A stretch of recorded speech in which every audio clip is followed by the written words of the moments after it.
Alors la chanson française me passionne. Bon, moi je suis tombé dans Brassens tout petit, hein. Notre père nous a élevés au Brassens. Donc moi, le gorille, je l'ai écouté, j'avais 5 ans, hein. Je comprenais pas tout. Mais, par exemple, Brassens a été un de mes initiateurs de la langue française. Parce que, comme je voulais comprendre ce qu'il disait, j'allais chercher dans le dictionnaire le mot.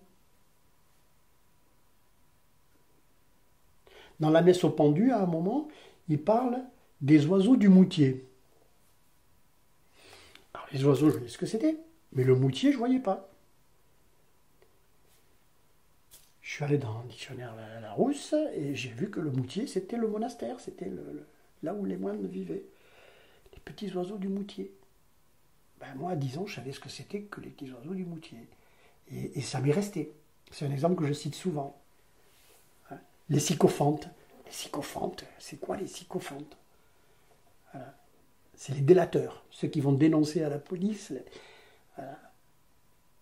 Mais, sycophante, ça me gênait de connaître la chanson de Brassens et de ne pas savoir ce que je disais. Donc j'allais chercher dans le dictionnaire des mots comme ça. Parce que Brassens, pour la langue française, il en connaît un moins. Mais Georges Brassens, je suis... Alors j'ai découvert, parce que moi au début, moi Brassens, voilà, et puis les autres ils savent rien.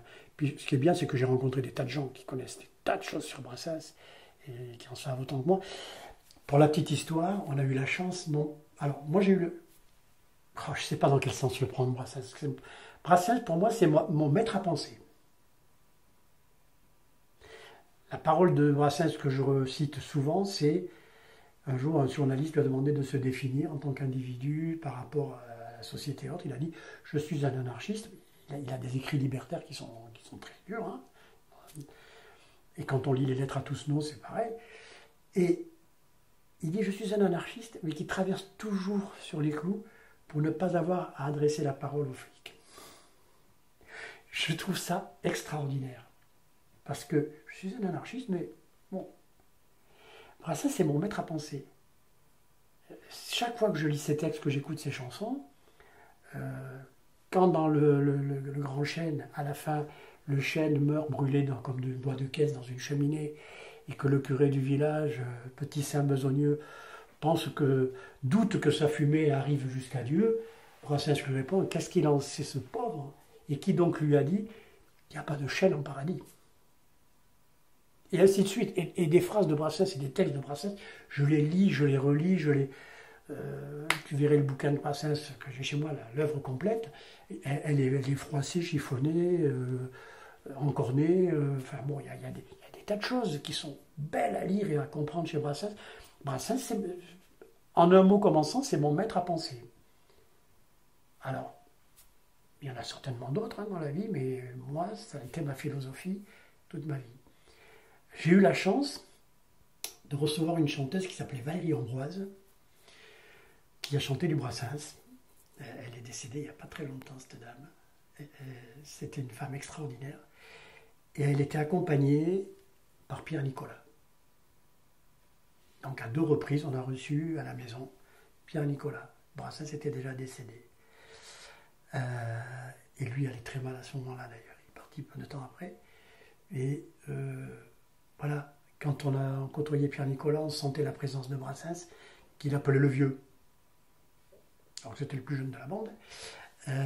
Et voilà, et on a parlé de lui, mais il m'a raconté des anecdotes sur Brassens et autres qui sont extraordinaires, quoi. C'est des choses... le 22 septembre, chaque année à Paris, alors je ne sais pas si ça existe encore, il y avait la journée Brassens dans un théâtre. Ben voilà, j'y allais régulièrement. Quand je suis arrivé dans la région, la première chose que j'ai faite, je suis allé à Maison-la-Romaine, aux journées Brassens, ça dure 8 jours. En plus, ça se passe dans un village de vacances, salle de spectacle. Ça m'a fait drôle de rentrer. et les gens qui étaient là sont extraordinaires. Enfin, je veux dire, on retrouve toute la bande. Et il y avait la femme de Jean Ferrat qui était là aussi. Des gens charmants. On est entre copains. Et alors, l'année où on y a été, c'était extraordinaire parce que le clou de la semaine, dans la grande salle de spectacle de Vaison-la-Romaine, c'était Pierre Perret. Et 2 heures de spectacle de Pierre Perret, en chair et en os en face de toi, je peux te dire que tu en as le poil qui se hérisse. Et Brassens, il a promu toutes ces choses-là. C'est ça. Mais ce qui me plaît chez Brassens, c'est que voilà, il a une philosophie, une morale qui est bien, qui m'intéresse. Quand il dit le pluriel ne vaut rien à l'homme, voilà, ça me parle. Ça me parle. Parlez-moi d'amour et je vous fous mon poing sur la gueule. Ça me parle.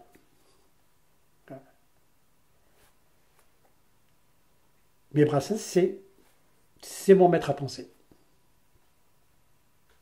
Sans aucun doute.